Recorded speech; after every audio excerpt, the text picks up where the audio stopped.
All right, good evening, ladies and gentlemen. Welcome to the weekly Mac Forum video chat. We got a little bit of a delay. We had to end up having everything on Monday again this week as opposed to the usual Sunday night. I want to welcome you here. We hope you enjoy it. Try to fill your Monday with a little bit of uh, Apple related news, a few tips and tricks, and a little bit of a forum roundup. First of all, speaking of the forum, we are approaching 290,000 members at the moment. We're about 500 short of that 290,000 mark. And our newest is Rains in Maine. So, welcome to them. Some of you may have noticed we had a little bit of trouble yesterday. the Most of the day, the forum was throwing off database errors anytime you tried to um, access any of the threads, and I think that's been cleared up. Not exactly sure what the problem was, but looks like that went away late last night. And just in the couple of threads that I had a chance to look at after work today, looks like everything is back to normal. I want to mention a couple of things about the forum. First of all, be sure that you register and become a forum member if you want to ask a question. We are still getting a lot of questions that get posted in the contact us threads, and those are not great places to ask a question because they're only seen by our moderation team. If you want a question to be seen by the entire membership, you need to go ahead and become a member and post your question in the appropriate section of the forum. Speaking of which, let's get right into the forum activities. Tonight will probably be the NASCAR equivalent, if you're a big NASCAR fan, of one of these gas and go type shows. We'll probably have it done pretty quickly. Got a few other things I got to get done this evening, so this will be a real quick run through. First of all, one of the things I want to mention to you, and I have a link to everything in the show notes this evening. Uh, if you have an iOS device and you receive an email with an HTML link in it, you got a web link in it to a web page or something of that nature. Typically speaking, that web link will open in Safari by default. Uh, and that is in part because Mail passes the link to Safari, which is the default browser. Okay, but remember, Rod Sprague says that some you can also make some third-party web browsers open up this link on your iOS devices. Okay, and the way around this is he changed his email client to a third-party email app, such as, for example, I believe he used Airmail, but there are others. And what you can do then is within some of these third party mail programs, you can then specify which browser you want to open the link. So you're not limited to just opening Safari if you don't like the way Safari behaves. It's not something, it's not going to be a perfect answer for everybody. I mean, I realize that some people don't like Safari, but they also are not real thrilled with other web browsers. You know, web browsers are one of those things that it seems like everybody's got their favorite, and until your favorite hits the iOS and gets fully developed, it's kind of tough sledding, you know. um, but Rob's idea, which I haven't tried, I'm using Safari as my browser on the iPad and on the phone, although I don't do much web surfing on the phone, so I haven't had an opportunity to try that one yet, that tip yet, but it should work, assuming that you're willing to give up Apple's mail client in favor of a third party mail application. Prior to this kind of capability, what you had was users who had jailbroken their phone to get this feature, among other things. Uh, Also, a different tip here. Um, if you're a gamer and you play games that where the quality of gameplay is somewhat dependent on frames per second, number of frames per second, here's a tip that might or might not work for you. It just heavily depends on what the game is and what level of performance you're willing to accept, and to some extent, what Mac hardware you're using. First of all, um, if you have, this comes from Rob Lefevre over at Cult of Mac, uh, and he brings us uh, these this idea for games. If you're running one of the Retina Mac games, okay, they have an option to have OS 10 open the game in a lower graphic mode, okay, in lower resolution, okay, and this may improve your frames per second, your FPS rate. The obviously the best way to deal with this is within the game. If your game has settings that allow you to control graphic settings, that's the best way to go. But this is an alternative method that may work well enough for some games. And essentially, what you're going to do is quit the game if it's up and running at the moment. Highlight the application in the Finder. In other words, find that app, and it's usually in your applications folder. Find that app, okay, highlight it, and choose Get Info. That's right click and Get Info, or using Get Info from the file menu. And when the next little window appears, you should see an option that says Open in Low Resolution. It's going to be in that window. It's going to be near the section of info that has creation and modification.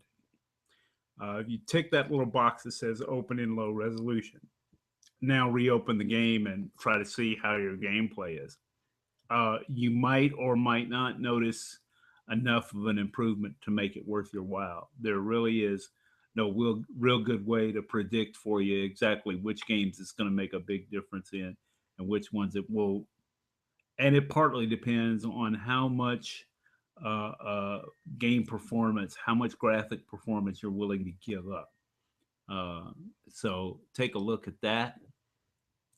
Another tip that I ran into is that it is possible, you know, we have in the past kind of all been thinking in terms of the iPad, for example, and other iOS devices only having internet access through Wi-Fi or through your cellular plan. We don't normally think in terms of connecting these devices via an Ethernet cable.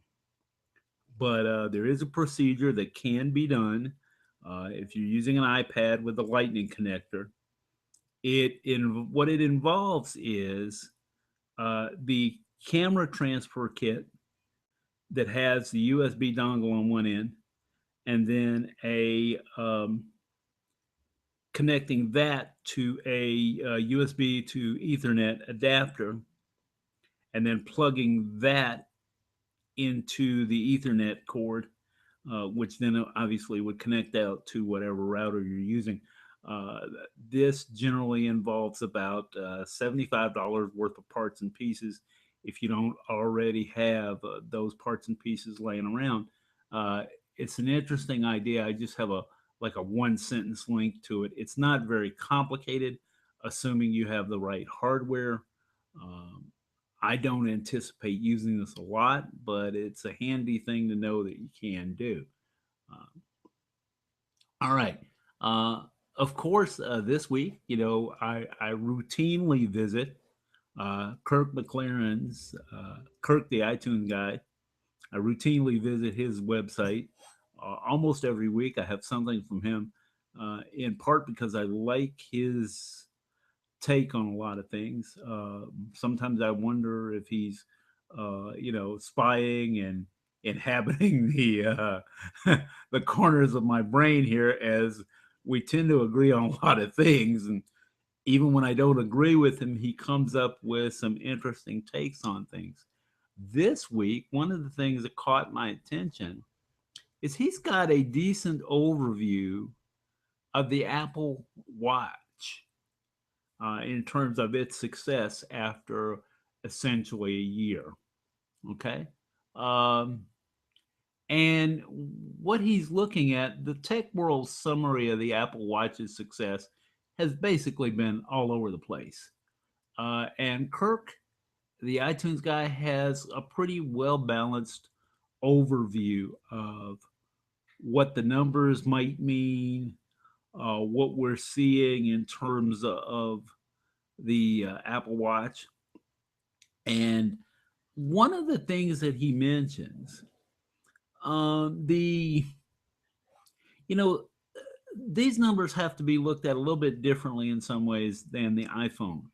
The iPhone numbers were game changing in a way because not because they were the first smartphone, but in part because, and this is not Kirk's word, this is kind of my take on his article.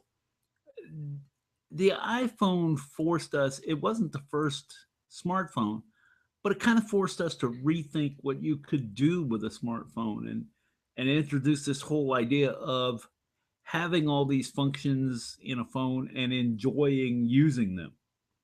And the iPhone numbers, personally, I think Kirk talks a little bit about the fact that in the beginning, the iPhone was tied to AT&T. You had to be an AT&T customer for the first, I believe, a year or maybe a little longer. You had to be an AT&T customer to get the iPhone. Otherwise, the first year numbers might have been a little higher than they were. The Apple Watch's numbers are a little different. There, there isn't that killer, that must-have app that that I've seen anyway that you absolutely have to have and have to get an Apple Watch to get. When the Apple II came out, there were apps like VisiCalc, for example, that demonstrated really quickly why you had to have uh, an Apple II computer. With the Mac, there have been a couple of different apps that, when they came out, people kind of looked at it in terms of, I want to get that app, and I've got to get a Mac to do it. Well, we don't see that with the Apple Watch, but what we do see is several things that the Apple Watch does well, and Kirk mentions what they are. He gives us some ideas of some things that could be done better in relation to the Apple Watch. For example, one of the things that he mentions is the fact that with the Apple Watch, uh, maybe you could increase the popularity of the Apple Watch by being able to manage it with an Android device. Right now, it's tied to the iPhone. Well, we saw with the iTunes store that initially, if you had an iPod, you were managing that with third party software. And Music Match is one of the ones I believe that was available to manage an iPhone on Windows for a while. And then iPhone use or iPod use among Windows users really started to take off once Apple had a Windows version of iTunes. And with the iPhone, for example, if you're running Windows, you don't need a separate program. You can manage your phone through iTunes. With the Apple Watch, uh, some of the functions are so closely tied to the iPhone that someone who has already invested in an Android phone might be really leery of moving on to an Apple Watch, even if they like certain functions. So maybe that's one of the things that needs to be looked at. And as the Watch OS matures a little bit, we may see more in the way of apps that people just decide, okay, I want this app really badly. I have got to get a hold of an Apple Watch. All right. A couple of other things to real quickly run through. First of all, with the advent of iOS 9.2, you can't transfer apps from iOS devices back to iTunes as easily as you could in the past. In the past, if you happen to purchase a or update an app while you were on your iOS device, when you linked up with iTunes and synced everything, the version that was on your phone or your iPad would get synced back to iTunes. That doesn't happen quite the same way with the advent of iOS 9.2 as it used to. And that is because now iPhone apps and iPad apps now contain only the assets needed for the specific device that they've been copied to. So, for example, the iPhone doesn't need all the enlarged graphics for the iPad.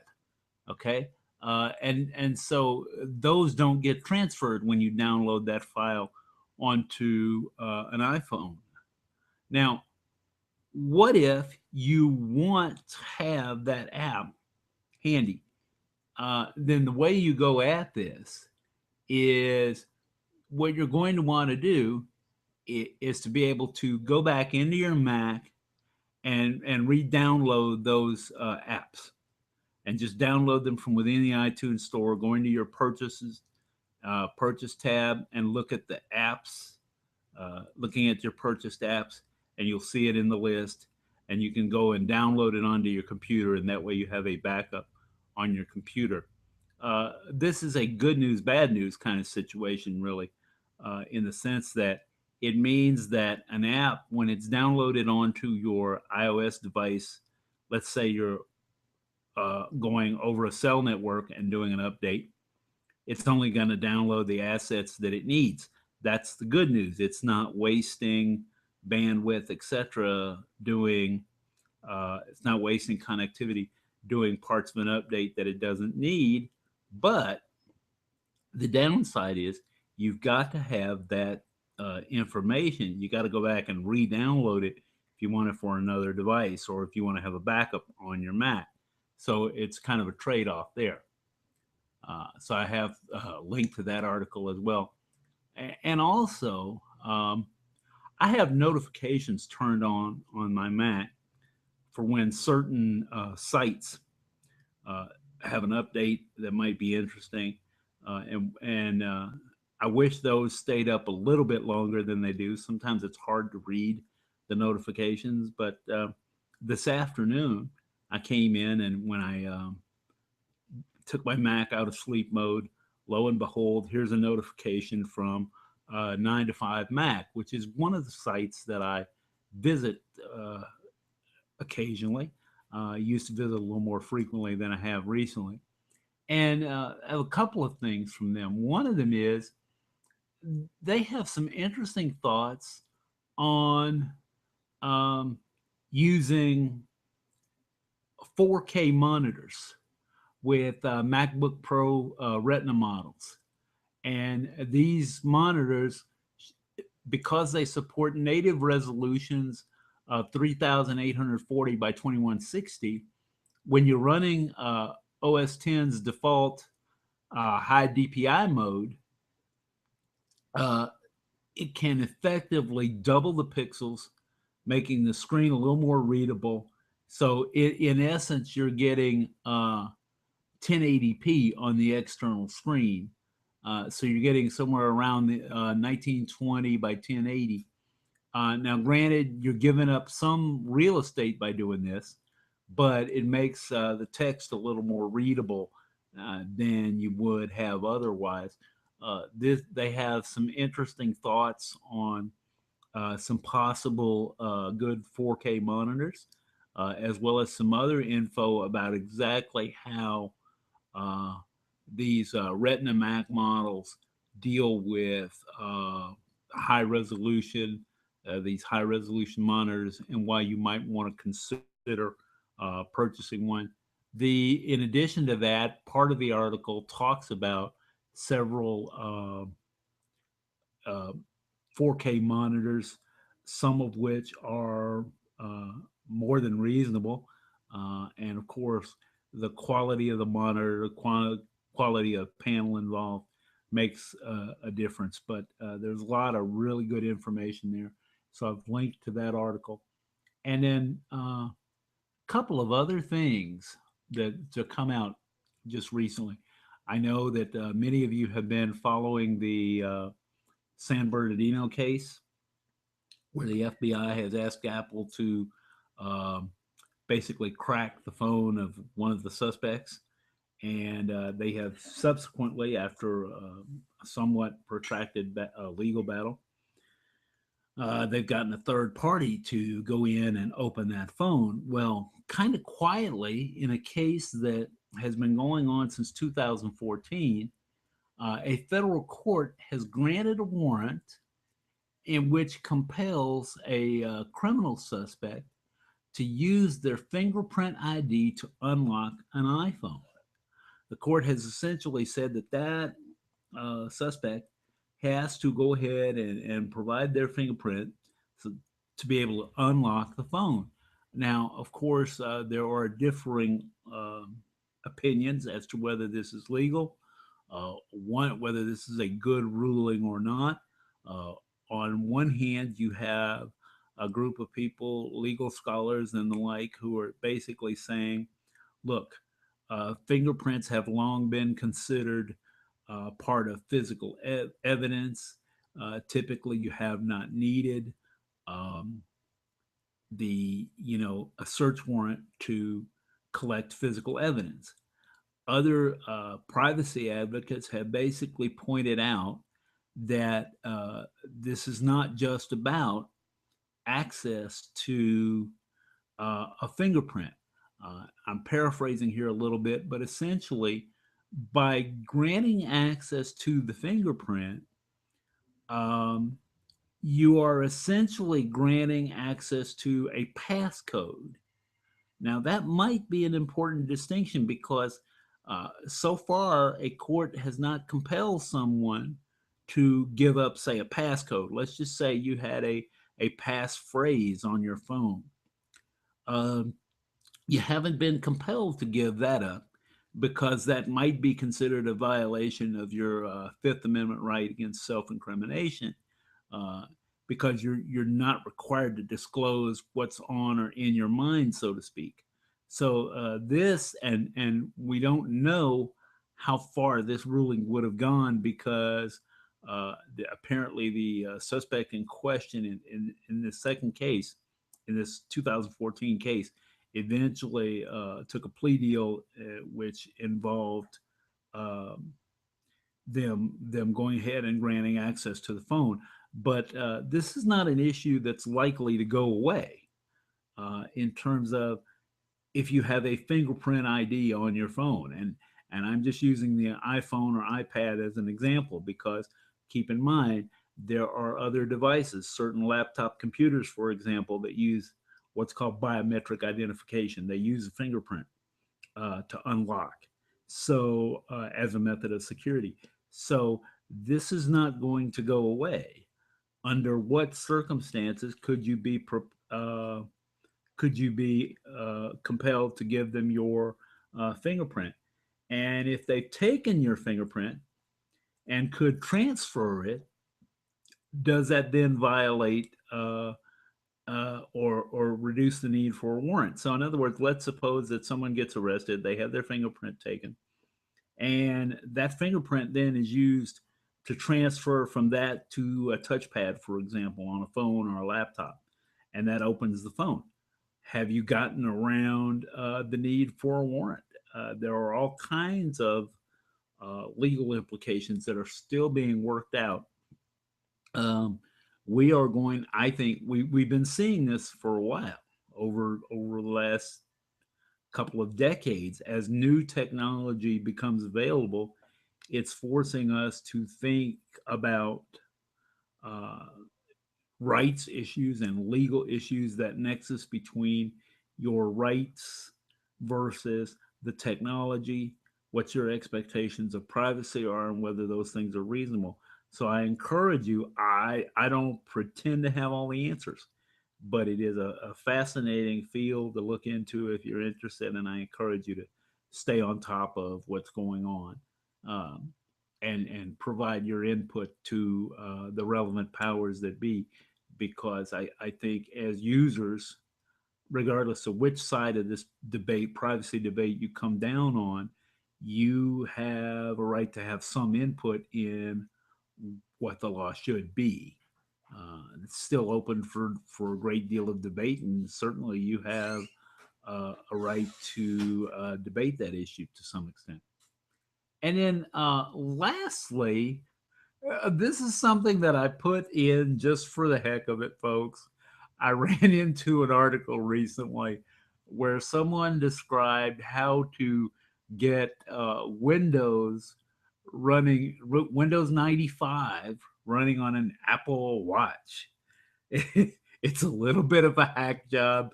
I've only read part of the article, but you'll see in the show notes, I just put a one worded summary: bizarre. Okay. Given what I thought about Windows 95 when I was forced to use it, I'm sure many of you have the same reaction. Why would someone want to run Windows 95 on an Apple Watch? Because you can. That's all I can say. Because you can.